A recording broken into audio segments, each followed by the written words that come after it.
الحمد لله نحمده ونستعينه ونستغفره ونؤمن به ونتوكل عليه ونعوذ بالله من شرور أنفسنا ومن سيئات أعمالنا من يهده الله فلا مضل له ومن يضلله فلا هادي له ونشهد أن لا إله إلا الله وحده لا شريك له ونشهد أن سيدنا وسندنا ومولانا محمدا عبده ورسوله أرسله بالحق بشيرا ونذيرا وداعيا إلى الله بإذنه وسراجا منيرا أما بعد أعوذ بالله من الشيطان الرجيم بسم الله الرحمن الرحيم تلك الدار الآخرة نجعلها للذين لا يريدون علوا صدق الله العظيم وقال تعالى إن عدة الشهور في عند الله 10 شهرا في كتاب الله يوم خلق السماوات والأرض ربنا ما خلقت هذا باطلا صدق اللہ العظیم۔ محترم عزیز بزرگ اور دوستوں، اللہ رب العزت کا بے انتہا فضل اور اس کا کرم ہوا۔ اللہ رب العزت نے ہم سب کو ایک اہم اور بابرکت نماز کی ادائیگی کے لیے یہاں پر جم کر جڑ کر بیٹھنے کی توفیق عطا فرمائی۔ بزرگ اور دوستوں، جیسا کہ آپ لوگ جانتے ہیں کہ ہم مسلمانوں کا جو نیا سال شروع ہوتا ہے وہ محرم الحرام کے مہینے سے شروع ہوتا ہے۔ 2 طرح کے سال دنیا میں جن کو لوگ پہچانتے ہیں، ایک قمری سال ہے، ایک شمسی سال ہے۔ آج ہم اس جمعہ میں یہ جاننے کی کوشش کرتے ہیں کہ قمری سال کسے کہا جاتا ہے اور شمسی سال کسے کہا جاتا ہے۔ لوگ جو ہیں عامتاً اپنے ماحول کے اعتبار سے، اپنے ارد گرد ماحول کے حساب سے، اور اسی طریقے سے جن لوگوں میں خصوصاً مسلمانوں کا اٹھنا بیٹھنا ہوتا ہے، جن لوگوں کے ساتھ تعلقات زیادہ ہوتے ہیں، وہ اس کا اثر لیتا ہے۔ تو بزرگوں اور دوستوں، شمسی سال انگریزی کیلنڈر کو کہتے ہیں اور قمری سال اسلامی کیلنڈر کو کہتے ہیں۔ اب یہ شروعات کیسے ہوئی، اسلامی کیلنڈر کو کس نے سب سے پہلے دنیا میں متعارف کرایا، اور کیسے کیلنڈر کا سسٹم اور اسلامی تاریخ کا نظام شروع ہوا، تاریخ میں بہت سارے اس سلسلے میں واقعات اور اس کی تفسیر ملتی ہے۔ لیکن بزرگ اور دوستوں، آج کی ہماری اس مجلس اور محفل کے مناسب جو باتیں ہیں، میں کوشش یہ کر رہا ہوں کہ آپ کے سامنے موٹے موٹے انداز میں وہ باتیں سمجھ میں آ جائیں۔ بزرگوں اور دوستوں، جو سب سے راجح قول تاریخ لکھنے والوں نے لکھا ہے اسلامی کیلنڈر کے سلسلے میں، وہ حضور اکرم صلی اللہ علیہ وسلم کے ہجرت فرمانے کے بعد سے اسلامی کیلنڈر کی شروعات ہوئی۔ اس زمانے میں یہ بات مشوروں میں لائی گئی کہ بھئی کس مہینے سے اسلام کا نیا سال شروع کیا جائے۔ بہت سارے اصحاب اکرام رضوان اللہ تعالی علیہم اجمعین نے بہت ساری رائے پیش کی، بہت ساری چیزیں پیش کی۔ اور اخیر میں جو طے پایا گیا، غالباً حضرت عمر رضی اللہ عنہ کی رائے کے مطابق فیصلہ ہوا کہ اسلامی کیلنڈر اور اسلامی سال جو ہے وہ محرم الحرام کے مہینے سے شروع کیا جائے۔ تو تب سے یہ تاریخ طے ہو گئی اور شروعات کی گئی، اور اس سلسلے میں باضابطہ ایک نظام بنایا گیا، وہ محرم الحرام کے مہینے سے شروعات کی گئی۔ ابھی جو میں نے آپ کے سامنے شروع خطبے میں چند آیتیں الگ الگ جگہوں سے پڑھی ہیں، ان عدت الشہور عند اللہ 12 شہرا، اللہ رب العزت ان آیتوں میں فرماتے ہیں کہ یقیناً مہینوں کی جو گنتی ہے، مہینوں کی جو شروعات ہے، اور جو 12 مہینے اللہ رب العزت نے اس امت کو عطا فرمائے ہیں، وہ در حقیقت آسمان اور زمین کی خلقت کے وقت سے شروعات ہے۔ اور جو ان مہینوں کے نام رکھے گئے ہیں، جیسے پہلا مہینہ اسلامی مہینہ محرم الحرام ہے، اس کے بعد اور دیگر مہینے جو آتے رہتے ہیں، یہ اصل میں اللہ رب العزت کی طرف سے ایک بنایا ہوا نظام ہے جو امت کو اللہ نے عطا فرمایا ہے۔ بزرگوں اور دوستوں، یہ بات بالکل سچ ہے کہ حضرت آدم علیہ السلام سے لے کر حضرت حسین اور حضرت حسن رضی اللہ عنہ تک جو تاریخ گزری ہے، وہ پوری تاریخ جو ہے قربانیوں کے ساتھ، مجاہدہ کے ساتھ، اور اللہ کے نام پر مر مٹنے والوں پر آزمائشوں کے ساتھ گزری ہے۔ آپ دیکھیے، حضرت آدم علیہ السلام جو دنیا کے سب سے پہلے انسان، جنہوں نے اللہ رب العزت کے حکم پر اس دھرتی پر قدم رکھا، اور جن کو جنت سے نکالا گیا اور دنیا میں بھیجا گیا، بزرگ اور دوستوں، لکھنے والوں نے یہ واقعات لکھے ہیں کہ وہ محرم ہی کے مہینے میں پیش آیا ہوا واقعہ ہے۔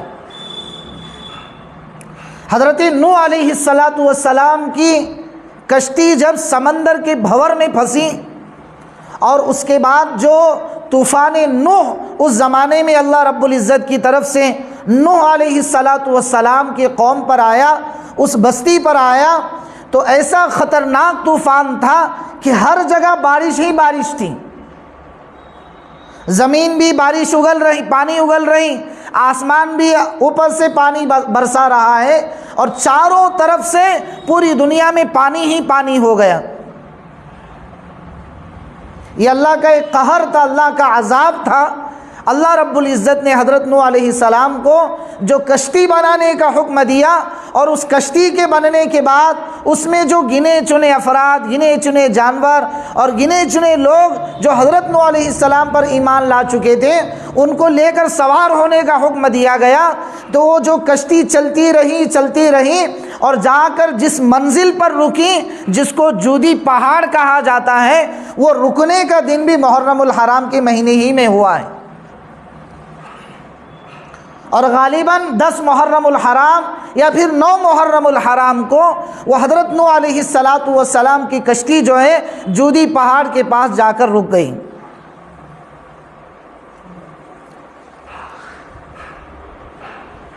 اور اسی طریقے سے تاریخ کا ایک بہت دردناک واقعہ، جس کو واقعہ کربلا کے نام سے لوگ یاد کرتے ہیں، حضرت حسین رضی اللہ عنہ کے ساتھ میں جو ایک اندوہناک واقعہ پیش آیا کہ جس میں ان کو شہید کیا گیا، ان کے 72 افراد جو ان کے ساتھ میں اس قافلے میں شامل ہو کر چل رہے تھے، اور جو ان کو بھی شہید کیا گیا، محترم بزرگ اور دوستوں، وہ 10 محرم الحرام ہی کا مہینہ تھا۔ تو عرض کرنے کا مقصد اور منشا یہ ہے کہ حضرت آدم علیہ السلام سے لے کر حضرت حسن اور حسین رضی اللہ عنہ ہے، یا پھر حضور اکرم صلی اللہ علیہ وسلم کے زمانے تک جو صدیاں گزری ہیں اور جو واقعات پیش آئے ہیں، تاریخ کے اہم اہم واقعات اسی محرم الحرام کے مہینے میں پیش آئے۔ بزرگ اور دوستوں، آج 2 محرم الحرام ہے، تو آپ کے علم میں یہ بات بھی ہونی چاہیے کہ جس شخصیت نے 22 لاکھ مربع میل پر حکومت کی، جس کو ہم موٹے انداز میں اور آسان الفاظ میں سمجھیں تو پوری دنیا پر جس شخصیت نے حکومت کی، حضرت عمر بن خطاب رضی اللہ عنہ، ان کو بھی محرم الحرام کے پہلے ہی تاریخ میں شہید کیا گیا، اور فجر کی نماز کے موقع پر ان کو نماز ہی کے حالت میں ان کو پیچھے سے وار کیا گیا اور ان کو زخمی حالت میں لوگوں نے پایا۔ بزرگ اور دوستوں، عرض کرنے کا مقصد اور منشا یہ ہے کہ محرم الحرام کا جو مہینہ اب ہماری زندگیوں میں آ چکا ہے اور جس سے ہم گزر رہے ہیں، یہ واقعتاً بہت ہی بابرکت اور اہمیت کا حامل مہینہ ہے۔ اسی لیے اللہ رب العزت ارشاد فرماتے ہیں، ان عدت الشہور عند اللہ 12 شہرا فی کتاب اللہ یوم خلق السماوات والارض منها 4 حرم۔ اللہ رب العزت ارشاد فرماتے ہیں ان آیتوں میں کہ اللہ رب العزت نے آسمان اور زمین کی جب پیدائش کا ارادہ فرما لیا تھا، اسی وقت ان 12 مہینوں کے نام بھی رکھ دیے تھے، اور ان 12 مہینوں میں سے منہا 4 حرم، 4 ایسے مہینے ہیں جو اللہ کے یہاں قابل احترام مہینے، 4 ایسے مہینے ہیں جو قابل تعظیم ہیں، 4 ایسے مہینے ہیں جو قابل ادب ہیں۔ زمانہ ماضی میں عرب میں جو ہے ہمیشہ چھوٹی چھوٹی چیزوں پر جنگیں ہوا کرتی تھیں، لیکن عرب لوگوں کا یہ ماحول اور مزاج تھا کہ جب بھی یہ 4 حرمت والے مہینے، جن میں محرم الحرام کا مہینہ بھی ہے، جب بھی یہ 4 مہینے آ جاتے، یہ اپنے تمام طرح کی جتنی بھی لڑائیاں تھیں، جھگڑے تھے، جنگیں تھے، وہ اس موقع پر چھوڑ دیا کرتے تھے اور ادب کی وجہ سے کرتے تھے، جس میں سر فہرست محرم الحرام کا مہینہ ہے، جس مہینے سے میں اور آپ گزر رہے ہیں، اور اسی طریقے سے رمضان المبارک کا مہینہ ہے۔ تو بزرگوں اور دوستوں، عرض کرنے کا مقصد اور منشا یہ ہے کہ جو محرم الحرام کا مہینہ اب ہماری زندگیوں میں آیا ہے، یہ زمانہ ماضی سے اس کی بہت ہی تاریخ لکھی ہوئی آ رہی ہے، اور اس کو میں اور آپ نے کوئی تاریخ اور اس کی کوئی عظمت بیان نہیں کی، بلکہ اللہ رب العزت نے ان 4 مہینوں کی عظمت کو بیان کیا ہے اور قرآن کریم کی آیات میں ان کا تذکرہ فرمایا ہے۔ تو بزرگ اور دوستوں، ہمیں بھی اس مہینے کی قدردانی کی کوشش کرنی چاہیے۔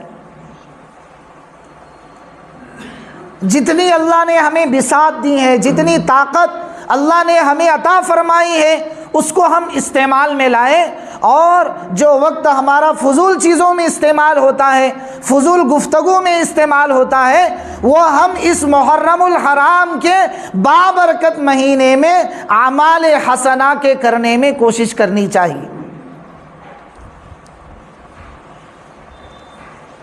دیکھیے، دن ایسے بھی گزر جاتے ہیں، راتیں لوگوں کے ایسے بھی کٹ جاتی ہیں، مہینے، ہفتے، سال ایسے بھی گزر جاتے ہیں، اور شاید بہت سوں کی زندگیوں میں گزر چکے ہیں، لیکن جو دن، جو لمحہ، جو وقت اور جو مہینہ اور جو سال اللہ کی یادوں میں، اللہ کی اطاعت میں گزر جائے، وہ زندگی کا سب سے بہترین لمحہ ہوتا ہے۔ اسی لیے حدیث پاک میں یہ بات ملتی ہے کہ جنت میں جانے کے بعد وہاں پر کسی چیز کا دکھ اور افسوس نہیں ہوتا ہے، کیونکہ وہاں کی زندگی ہمیشہ کی زندگی، اور وہاں کا گھاٹا ہو جانا، نقصان ہو جانا، اور اللہ کی ناراضگی میں آ جانا وہ ہمیشہ کا گھاٹا ہے، ہمیشہ کا نقصان ہے۔ لیکن جنت میں جانے کے بعد جو سب سے زیادہ جس لمحے کا جنتی کو دکھ ہوگا، جس لمحے کا جنتی کو افسوس ہوگا، وہ دنیا میں فضول جو وقت گزرا ہے اس وقت کا احساس اور فکر ہوگا، اور اسے دکھ ہوگا کہ وہ اللہ کی ان ساری نعمتوں کو دیکھ کر جب وہ اللہ کے انعامات کو دیکھے گا تو اسے اس وقت احساس ہوگا کہ کاش کہ میں اور اللہ کی عبادت میں وقت گزارتا، جو وقت میں فضول چیزوں میں گزارتا، جو وقت میں لغویات میں گزارتا، وہ وقت اگر میں اللہ کی اطاعت میں گزارتا تو آج مجھے جنت میں اور زیادہ میرا ادب اور احترام کیا جاتا، مجھے ناز و نعمتوں میں رکھا جاتا۔ تو بزرگ اور دوستوں،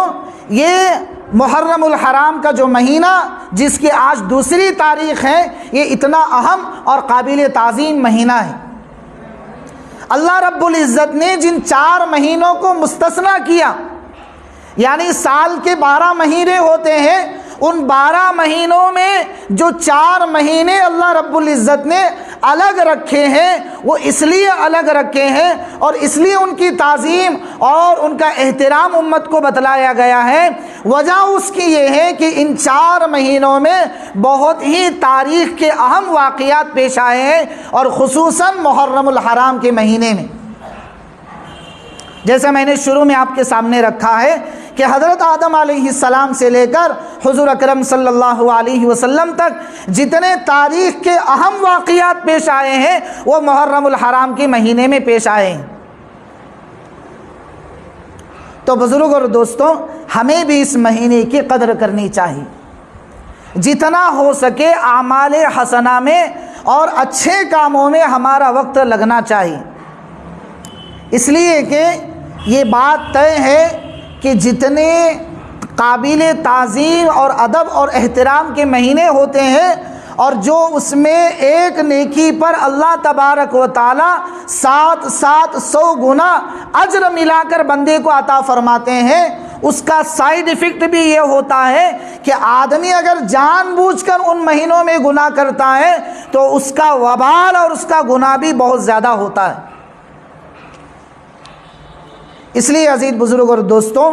ہمیں یہ کوشش کرنی چاہیے کہ جو محرم الحرام کا ہمارا مہینہ ہماری زندگیوں میں آیا ہوا ہے اور اس کی جو آج دوسری تاریخ ہے، ہم جان جان کر اور ڈھونڈ کر اور پوچھ کر اس مہینے کے جو اعمال حسنہ ہیں، اچھے کام ہیں، ان کو کرنے کی کوشش کرنی چاہیے۔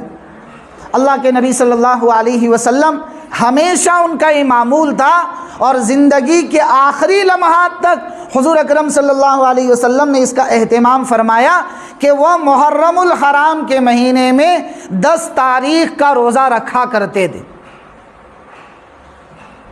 لیکن جب حضور صلی اللہ علیہ وسلم کو یہ بات پہنچی کہ یہود بھی 10 تاریخ کا روزہ رکھتے ہیں، کیوں رکھتے ہیں، اس کے پیچھے ایک واقعہ یہ پیش آیا کہ حضور اکرم صلی اللہ علیہ وسلم کے زمانے میں یہود جو روزہ رکھنے کا اہتمام کرتے تھے، وہ حضرت موسیٰ علیہ السلام کو جو فرعون سے نجات ملی تھی اس کے شکرانے میں حضرت موسیٰ علیہ السلام نے روزہ رکھا، اور وہ محرم ہی کا مہینہ تھا۔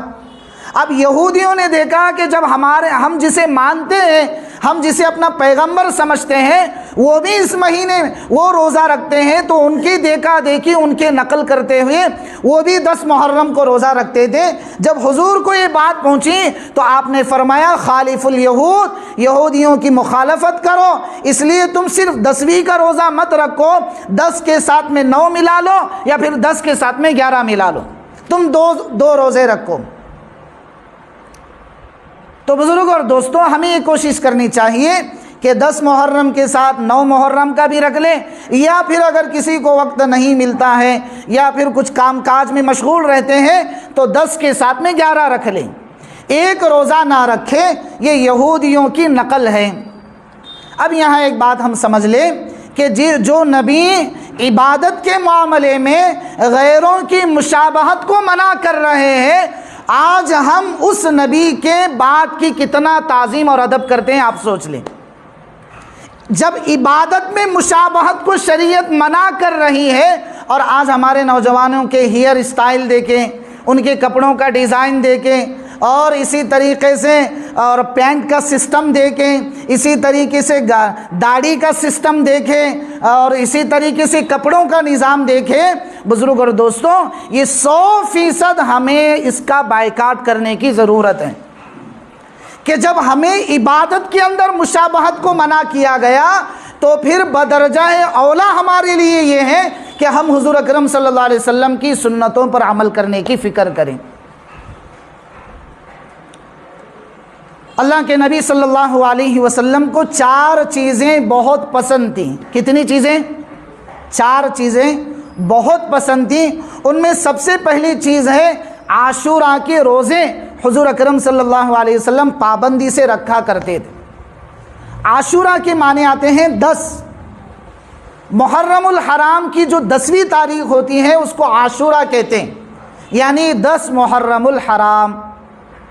تو حضور اکرم صلی اللہ علیہ وسلم کو عاشوراء کے روزے رکھنے کا بہت اہتمام رہتا تھا۔ ہر سال آپ انتظار فرماتے تھے، حتیٰ کہ کتابوں میں یہ بات لکھی ہوئی ہے کہ جب روزے رمضان کے اس امت پر فرض نہیں تھے، ابھی اللہ کی طرف سے یہ روزے 1 مہینے کے رمضان کے روزے فرض نہیں ہوئے تھے، اس سے پہلے عاشوراء کے روزے اس امت پر فرض تھے۔ جب رمضان کے روزوں کی فرضیت نازل ہوئی تو اللہ رب العزت نے ارشاد فرمایا کہ اب عاشوراء کے روزے نہ رکھا کریں بلکہ رمضان کے روزے رکھیں، یہ فرض ہے۔ ہاں اگر کوئی عاشوراء کا روزہ رکھتا ہے اور نفل روزوں کی نیت کرتا ہے تو اس کے لیے بہت بہتر ہے۔ تو معلوم ہوتا ہے کہ جو 10 محرم کے روزے ہیں، 9، 10 یا 10، 11، یہ اصل میں ہم پر پہلے فرض تھے، بعد میں یہ منسوخ ہو گئے رمضان کے روزوں کی وجہ سے۔ اور دوسری چیز جو پسند تھی وہ ذی الحجہ کے روزے اللہ کے نبی صلی اللہ علیہ وسلم کو پسند تھے۔ اور تیسری چیز ہر مہینے کے 3 دن کے روزے جس کو ایام بیض کہا جاتا ہے وہ بھی اللہ کے نبی صلی اللہ علیہ وسلم کو پسند تھا۔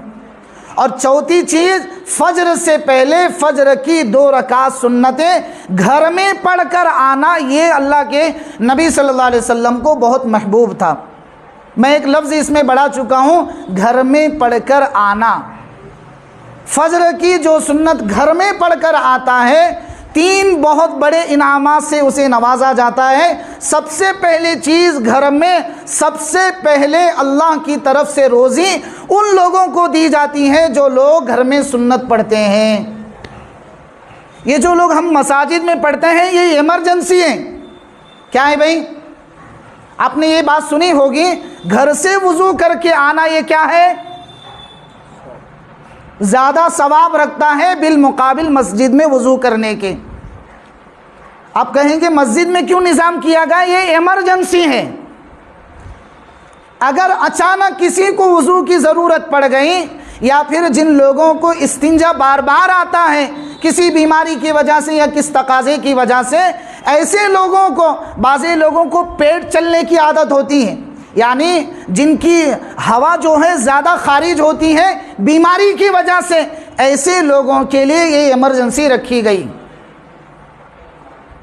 تو اللہ کے نبی صلی اللہ علیہ وسلم فرماتے ہیں جو گھر میں فجر کی سنت پڑھ کر مسجد جاتے ہیں ان کے لیے 3 بڑے انعامات ہیں۔ ان میں سب سے بڑا انعام یہ ہے کہ جو فرشتے آسمان سے اس دن روزی لاتے ہیں وہ ان لوگوں کے گھر میں سب سے پہلے جاتے ہیں جو گھر میں فجر کی سنت پڑھتے ہیں۔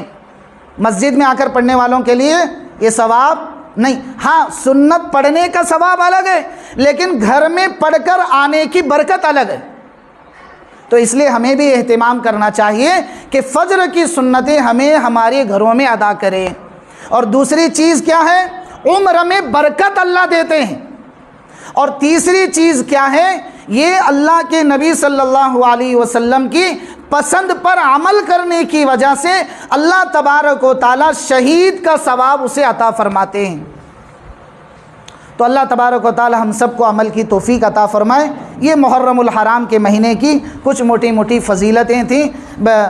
جو 10 محرم ہیں جو روزہ رکھتے ہیں وہ 9-10 رکھیں یا پھر 10-11 رکھیں، یہی سنت طریقہ ہے۔ اللہ تعالی ہم سب کو عمل کی توفیق عطا فرمائے۔